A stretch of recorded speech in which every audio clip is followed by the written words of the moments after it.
Everyone, welcome to American TESOL Presents Pre-Friday Webinars. I'm Shelly Sanchez-Terrell. I'm here with you every Friday, and we have been doing this for about 3 years now, where we present at this time. It's always 4 p.m. ET, so with the time changes, sometimes these things change. If you go to the bit.ly link, then you can get a free certificate from American TESOL. You can even invite friends. It's free every weekend.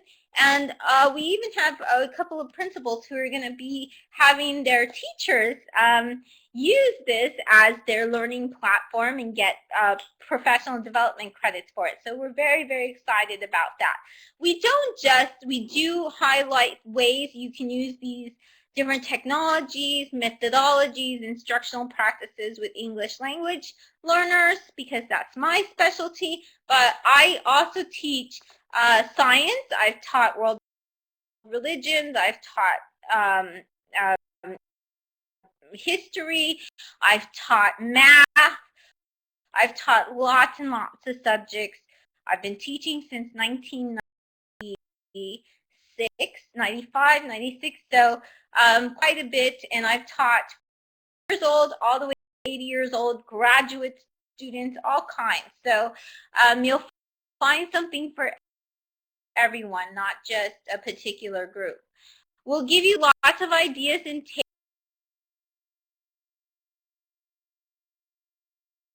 what you can from them. Today we're going to talk about ePortfolios and how you can get your reflect on what's happening in your class and how they get at a different level where they can apply.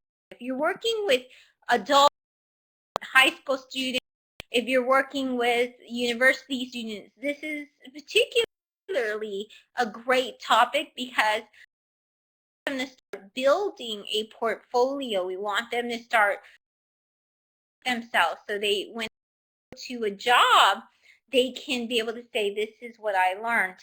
And this is something I've gotten my students. I'm now officially, I have a new position. I am a professor in Madrid, even though I'm in Texas. I'm a profesora, and I teach different students online. There's about 200 taking the course that I designed, and they are teachers, and so we're very excited about that, yes? And so this is what I get them to do. I'm going to show you my students' example so you'll get to see what I've done with them. There are a lot more tools that are easier for this. In the past, you had to use things like Mahara. You had to use things that weren't always so great. You can use things like Livebinder as well, but I find that students find these things difficult. And if you're working online and you need to explain to 200 students what is, to keep a portfolio, and it's something extra they have to do, it's something you need to make it as easy as possible. And so there are a lot of ways you can do that now. One of the reasons why we do this and why it enhances you as a teacher in a program, so if it'll make you also more effective, and it'll make, if people have to pay extra for your course, something for graduate credit, or you teach online, or you teach at a language institute, and it's something that you have as part of your curriculum, it actually makes you more marketable to have your teachers do this. And one of the reasons why is because if they get a certificate from you and they can show with that and also have a reference, then that in many cases looks very good as far as a degree in something, or not a degree, but like a specialty in something. Because if you think about it this way, if your students go to their job and they say, hey, I just got a certificate in mobile learning, for example. So now I'm teaching also an ITDI course in mobile learning. My students get the option to do this. And when they do this, they show that there's not a lot of graduate work, there's not a lot of degrees in mobile learning. So when they show their online portfolio of the lesson plans they created, of them instructing mobile learning, of them working with learners, then that's very powerful. Then this professor sees, or their future employer, and says, wow, you have all of this you've done, you know mobile learning. And that can be a very effective, they will count that certification and they'll say, yes, this teacher is certified in mobile learning. You can do that especially with, you can do that with business. If you're teaching business learners, aviation, some of you teach aviation, some of you teach engineers, if they can show that, if they can show that they action in your course, that makes them super marketable. And guess what they're going to do? They're going to tell the other students and coworkers that they work with, and they're going to say, take Annie's course, or take Francisco's course, or take Alexandra's, or Zara's. I know Peggy doesn't have one, so I'm not saying Peggy. And they're going to say, take their course, because you will have this added benefit, and that'll make you more marketable in your career. So I think that's very, very something that now professors need to have. At least that's what I think. The way that I run this, and a lot of times I teach online courses, so for me it's very important that I get my students to contribute to the learning. And I learned this from Howard Rheingold. Howard Rheingold is one of my favorite people. Howard Rheingold really knows what it is to teach online, what it is to teach in a blended learning situation. So when you're teaching blended learning, that means that you're using computers, but you're also face-to-face as well. And when you are with, when you're teaching in that setting, you teach a little bit differently. You want to go with different pedagogy and different types of theories. And Howard Rheingold, I think, writes the best when it comes to this. He talks about co-learning and pedagogy. And what he talks about is students shaping their learning. So an e-portfolio is something they do along the way. So if you have that, if you work with Edmodo, if you work with Schoology, if you work with Blackboard, whether you work with Haiku, whether any of these, Moodle, any of these LMS platforms, it doesn't matter the LMS platform, but what you can do is when you have this, then you want to get your students to start adding to their portfolios early on. They want to reflect, I would say once a week, get them in the habit of doing this. This is part of co-learning. So they can also contribute to the materials. And we'll see how this works. You might say, well, why? How could they do this? We're learning. So why would we get them to add the readings? Why would we get them to add the resources? And how do we do that to where we already have our curriculum built, but they add to it? How do we do this? We're going to see. Napoleon Hill says that it is literally true that you can succeed best and quickest by helping others succeed. So that's one of the components as well, because in the portfolio, the students get to reply to each other. They get to leave enriching comments, and they get to make their portfolios better, more depth. And also they get to add different types of ideas to it as well.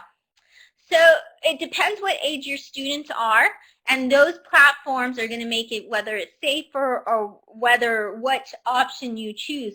But realize that everything that I share with you today is free. So you can get your students to begin creating these e-portfolios, and it's free. Why would you do it with someone younger than 13? So many of us might think, well, it's good to do 13 and above, or it's good to do teenagers, or it's good to have e-portfolios with university students or adults. But why would you do this with younger? Well, one of the reasons, and this is what I tell my adopted teen daughter, she's from a previous relationship, but what I tell her is this, and I've told her in the past, I said, keep all your work, Serena, because what happens, Serena, is if you keep all this work, then you can use it again. You can use it in college. You can use it when you're doing your graduate work, and you build upon it. And that's the truth. Your learners, whatever they take now, the papers they write and everything, they can continue to use it in their future, with their future learning, and they can build upon it. So many of you might say, oh, well, why would we want them to use a paper that they did when they're 11? of course, they're going to build upon it. They're not going to use the exact same paper. But this way, they have the foundations, things that they research. And when they're doing this work, they're still thinking about it. Because especially in Texas, we run a lot of the books, the publishing. The publishers here get to kind of dictate what a lot of publishers do around the United States. Now, it could be different in your country, of course.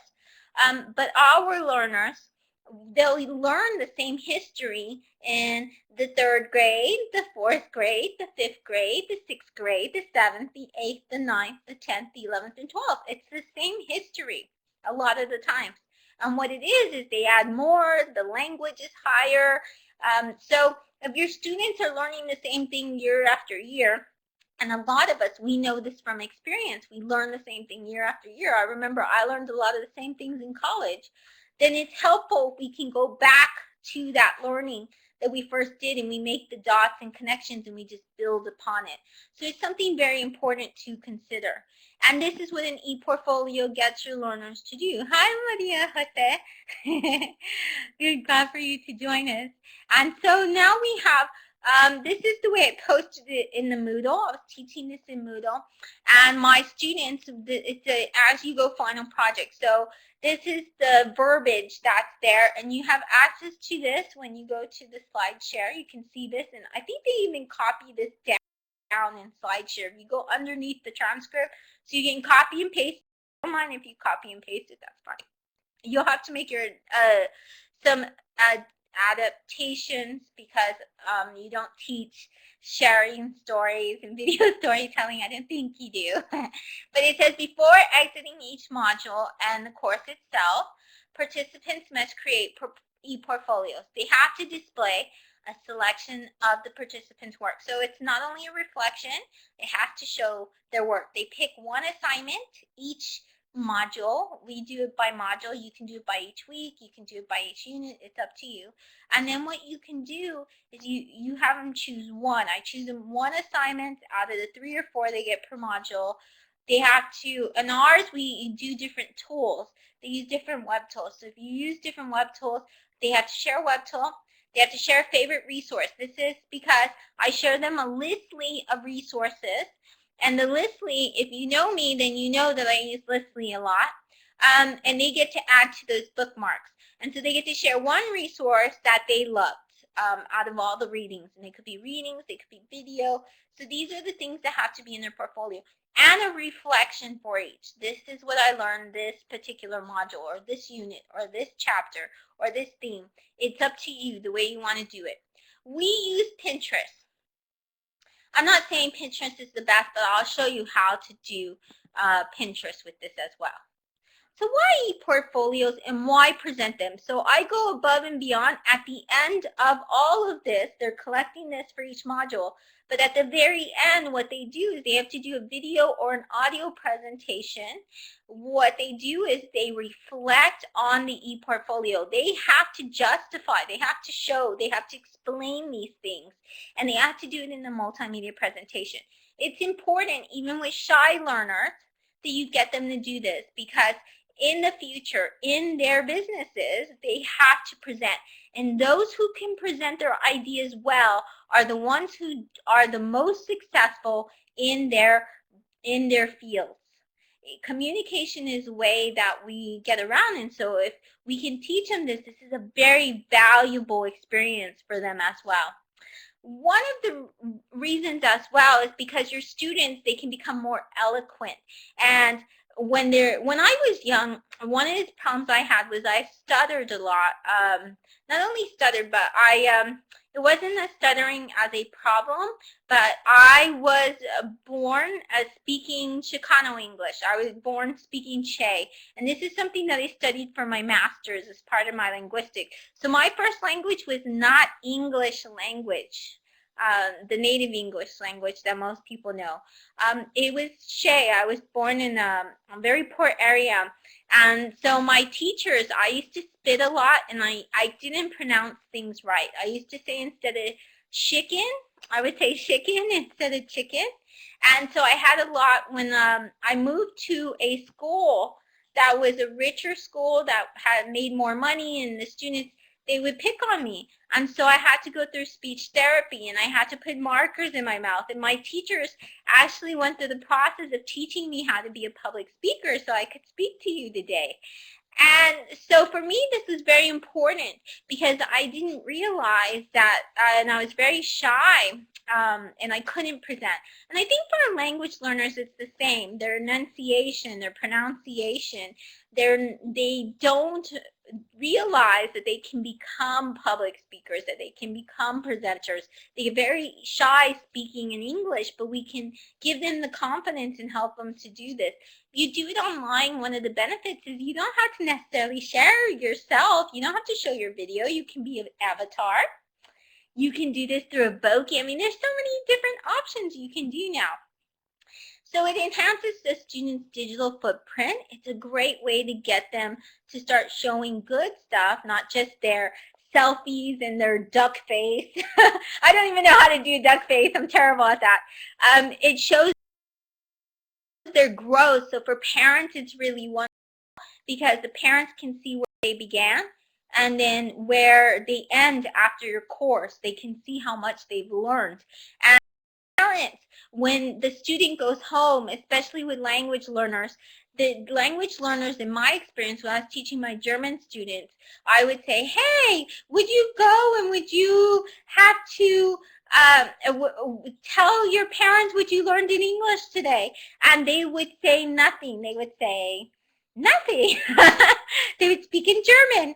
And I would say, I promise I taught your student English. Your child just doesn't want to speak English.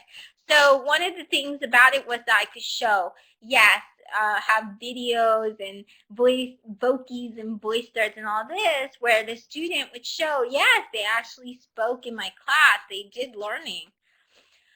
But when we put students on the spot, they don't necessarily want to do that. So we can do this to show that they are learning in the class. So for each module, the students bookmark, they reflect on the resource and the assignments and tools. I graded all of this at the end, but I've also done it where every other week I've graded it. It's up to you. When you're with high schools, when I was with teens, I had to constantly check on this, and it would just be a participation grade as we would go because your teenagers, they're not used to doing this on their own. They're not very good. You have to send them several reminders. If you're working with college students, it might just be enough to not check their work, to just say, okay, as you go, it's important that you are keeping up with your ePortfolio. Their reflections included a favorite tool, a favorite resource, and here you see the learning value. They tied it into their own, and by learning value, it wasn't just a term that I would say, what is the learning value? No, what I meant by the learning value, and I explained to them, was how are you going to use this in your future? How are you going to use this now? What is it that, how do you apply it? How is this going to help you with your learning now? Some recommended tools, and this is where we get to the good part. These are the ones that I recommend that I think are really good. Livebinders is a great one. Once again, if you have the time to teach it, then you can use Livebinders. I think it's really wonderful tool. But these are the ones that we use that I thought were really simple, that students were able, who had no experience. My teachers, I have 200 from Madrid and other places, Guatemala. They were from Italy, France. They're from everywhere. And these are teachers who have never used Web 2.0 tools. In fact, Pinterest was new to them. They had never used Pinterest, which I thought was very interesting because they thought Pinterest was a little bit challenging itself. So I'm very glad we use Pinterest because Livebinders, they just would have never been able to figure. If you're working with younger learners, they'll probably be able to figure Livebinders, and Livebinders is really new. It's a really good tool for doing this. But you want a tool that allows you to curate, and Pinterest is one of them. What it means is that you can get a little pin and you can bookmark. It's very easy to bookmark once you do Pinterest. One of the great things things about Pinterest is you can make collaborative boards. So you can invite once they have a Pinterest account to be able to collaborate and use one board to collaborate everything. So we made one for digital literacy and citizenship. We have a group board for sharing stories. We have one for video storytelling. We had a group board for collaborative storytelling. We had one for storytelling with mobile devices. And we had one for storytelling their ePortfolios. And they themselves created one. So here you see my student. She's just a little pin right now. She hasn't put her her face or anything like that. And her name is Marianne Boyle, and this was hers, Bodell, sorry. This is what her digital storytelling ePortfolio looked like. She just pinned. She just clicked on when we taught them how to use it, which was easy. These are the things that she created. She created comics, she created videos, she created lesson plans. And so one of the great things about Pinterest is she clicked on apps, resources, everything. She just clicked as she went. You can do the same thing with Livebinders. You can do the same thing if they have a Storify. You can do the same thing if you have a student. You can do the same thing if you have things like Flipboard, okay? So these are called curation tools. They're bookmarking tools. But because something like Livebinder is visually pleasing, because it's beautiful, then you can have them have it as an ePortfolio. Because if you go to Livebinder, or Pinterest, then it looks like this. You can see all the pins in one place. They can add comments and descriptions under each bookmark. So they're publishing their things online. And this is one of the things that, and Peggy brings a great point here. She says one of the things she likes about Livebinders versus Pinterest is you can arrange the order of your links and resources. Pinterest, you can't, and that's the truth. And that's why I don't like Pinterest as much, but it was easy for my students. I'm going to show you something that I like even more, that's gotten even better, and I think it's phenomenal for ePortfolios, and I'll show it in a minute. But one of the great things is you can use pinstematic.com, and that makes it much easier for your students to have a nicer portfolio. They can add tweets, they can add Twitter accounts, they can add locations, pictures, quotes, all kinds of things at pinstematic.com. So I think that's a nice one too. You can add a website, a date, you can add Spotify music, you can add a sticky note. You can add text. They can just make a really pretty text. They can add a place or a photo, and it makes it nice. So my new favorite tool for ePortfolios that does everything, that's free, that you can access online, but it's a free iOS app as well. It's an iPad app. And if you work with iPads, then I think it is the best ePortfolio tool, and that's educlipper.net. Because with educlipper, you can do everything. You can pin things, and not only can you pin things like Pinterest, but your students can add video and audio comments. It has a webcam. And now, just yesterday, they came out with an interactive whiteboard. So they can come and they can go and they can draw and they can color everything on a whiteboard. It's really fantastic. It's made for education. It's made for Edukipper. It's just made for everything. I think it's absolutely wonderful. They can pin resources they find online. They can add text. They can add their own. So this is what it looks like. So they can do the last response as a presentation. They don't even have to use a different tool. They can do it all in Educlipper. So I would recommend for teachers now that Educlipper is the way to go. Here's Adam Bello, who's a good dear friend of mine, but he's also, it's free too, by the way. All of this is free. But the way that he does, and they don't have to choose video, they can choose audio as well. If they're shy and they don't want to show their pictures, that's fine. They don't have to do that, but they can do a video. They just click on it and their resources is shown on the side. And that makes it a wonderful way to reflect. They can have different types of text as well. So what they do is they say, here, this is where I built this in Minecraft. And with this particular week, I learned about building ancient Roman cities. And it was my favorite thing to do because I remember that my other comrades, they are my peers, they came and they added different things to my building and they said it was cool. So these are things, I'm just pretending to be a student, but these are things that they can do with this particular type. And then you can add feedback. With EduClipper, if you're a teacher, they have classes set up. So you can have this as an assignment. You can give it to them. They turn it straight to you because EduClipper has a class option where they can turn in all of this to you, so it makes it easier for you to grade and it makes it easier for students to do. You can see here the assignment is written here, and this assignment is Shakespearean assignment, and you can even attach the rubric. And you may ask, how do you grade this? I grade their ePortfolios with the rubric. I can even give you access to the rubric that I use, and you can go, it's on a Google Doc, and you can use it with your learners as well. I welcome you to make a copy of it, and then it's on a Google Doc, and then you can change the wording. I don't mind, that's fine. You can change the words, you don't have to reinvent the wheel. So this is my Livebinders that I use. I just do this for the free Friday webinars. I've tried using Livebinders in the past. If you have time, it works out well. You have a free iPad app. You have a free iOS app that also goes, but you can go to livebinders.com. It looks much nicer now.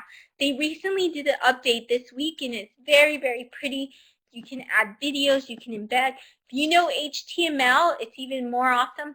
One of the great things about Livebinders is when you have a Livebinder, you can make each module. So you can have week 1, week 2, week 3. You make the tabs. It's an online notebook, like if you had a 3-ring notebook. And then you can give that template. You can remake it for all your students.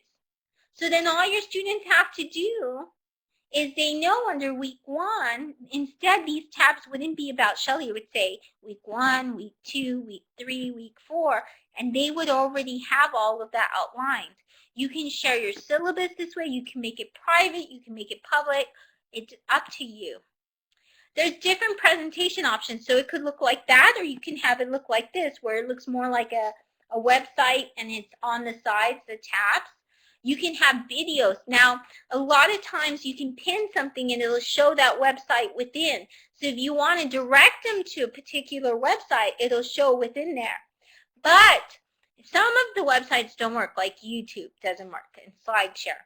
So what I do, if you go and you look at mine, the reason I did the free Friday webinars, but even if you go to the bit.ly one of me, then you'll see where I embedded it. So if the page doesn't show up, for example, Pinterest won't show up. If you embed instead, you can see the videos, you can see the slide presentations. So when it doesn't work out, then try the embedding option, and then your students will see it all there.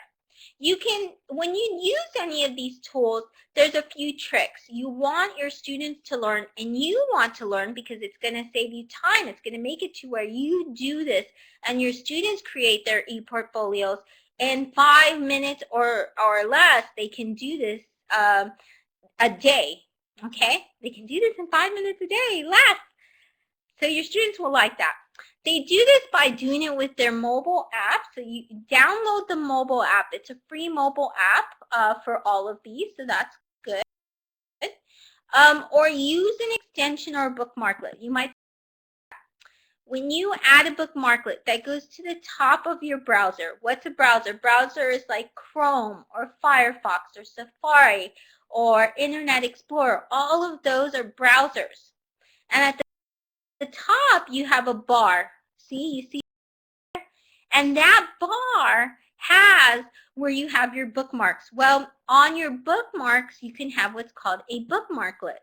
When you have a bookmarklet, that means that it does more. It helps you do things. When you have one, for example, with Livebinder, if I click this Livebinder bookmarklet, it pops up with this extra box. Whatever page I'm at, and then it says, oh, this is the URL you've chosen. What do you want to name the tab? And I click on the tab name, and then I put it in the folder I want. Less than 5 minutes. It's less than 10 seconds to do that. They even time it sometimes.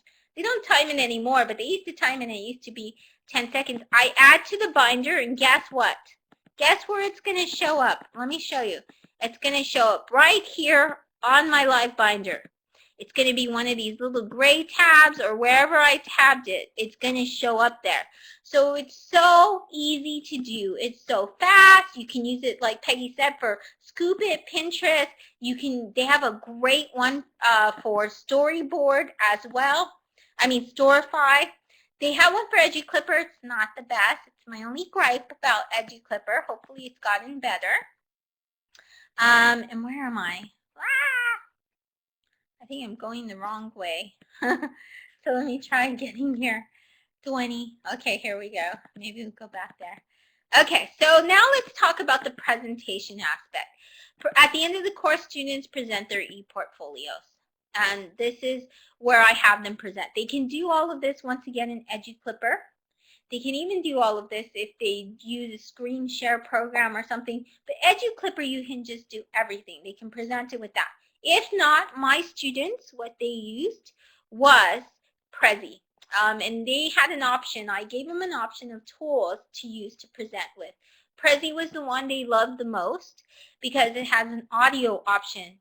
And this is what it looks like. This was each of their modules. So they're going through they had, I believe it's a 3-month course. And they had 6 modules. They also had the intro and the last module, that's 8, but they only did for the 6 modules. So this particular student, this is my student, they said on an expected journey. I'll give you the link to all of those, to some of them that I highlighted. Each circle, when you clicked on the circles, this is what it looks like. So this is where he gave his, he made an acceptable use policy. And he's showing his acceptable use policy. If you click on it, then it'll take you straight to his acceptable use policy. He tells you, first we worked about internet security, such as avatars, AUP. Now remember, English isn't their first language. They're English language teachers from all over the world, okay? And so this is his module 1, digital literacy citizenship, and he chose to provide his AUP that he worked on. He talks on voice with this Prezi as well, and I'll give you the link so you can go explore this. For module 2, he shows you that he created comics and how he taught with these comics as well. Some of the learners at the very end, they wrote me nice notes, so I use these for future courses, and they're fine because it's all published online, free. But it was great. This is what they had to say about this.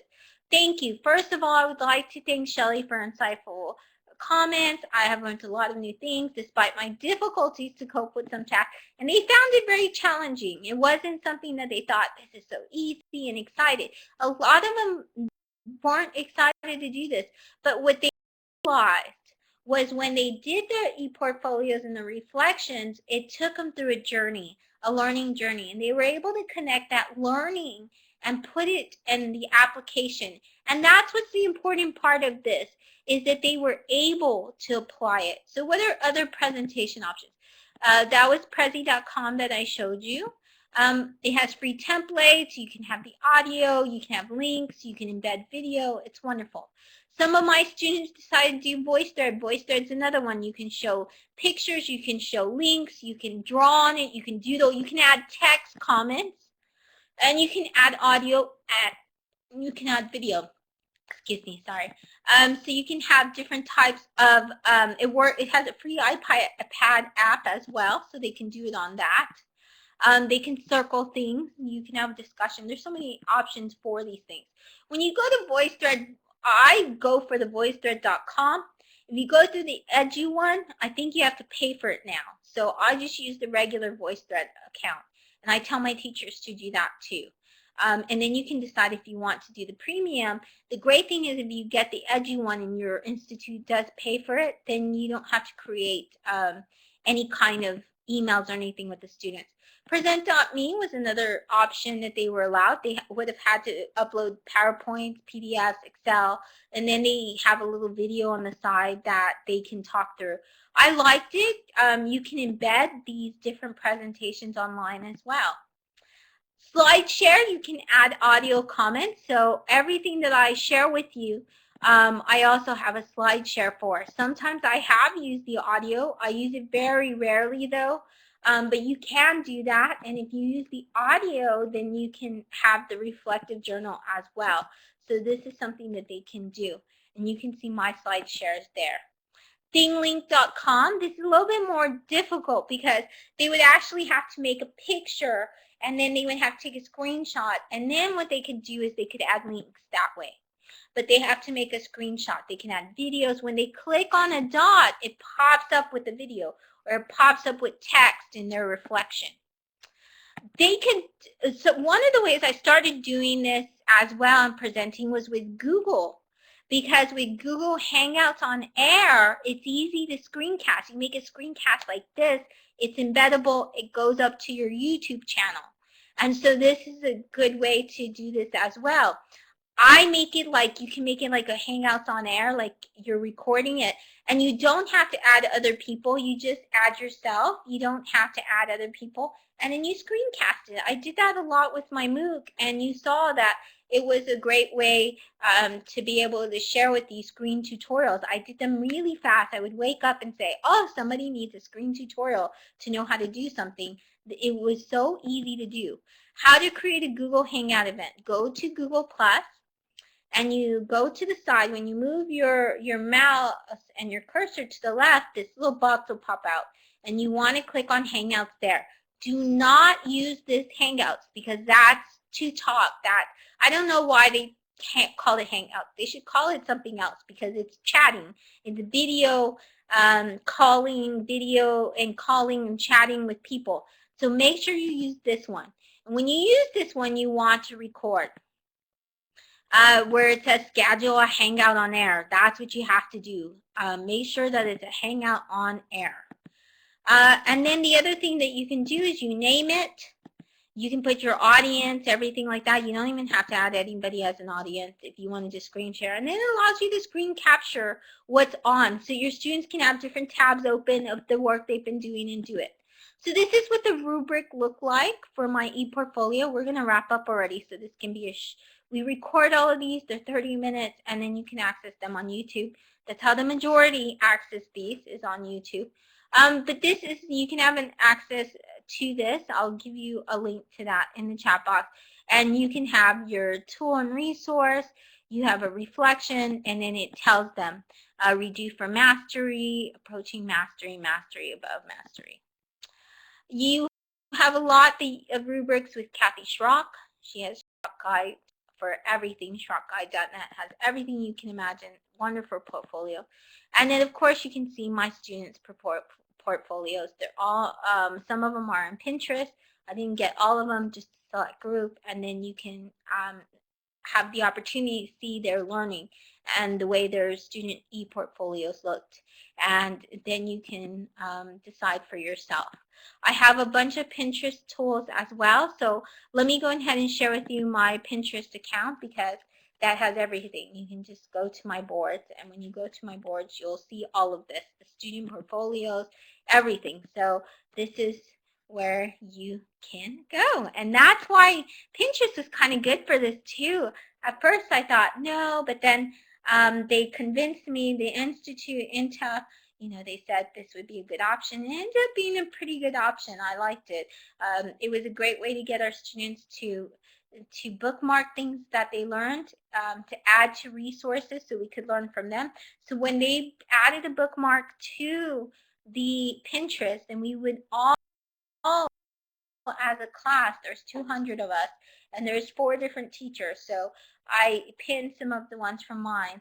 And then you can go and you can take a look at them. But it was good because then we could learn from them. There's still things that I found from them, apps and tools and web resources that I didn't even know. And these are first year then, so it was really exciting to learn from them as well. So thank you so much for coming. And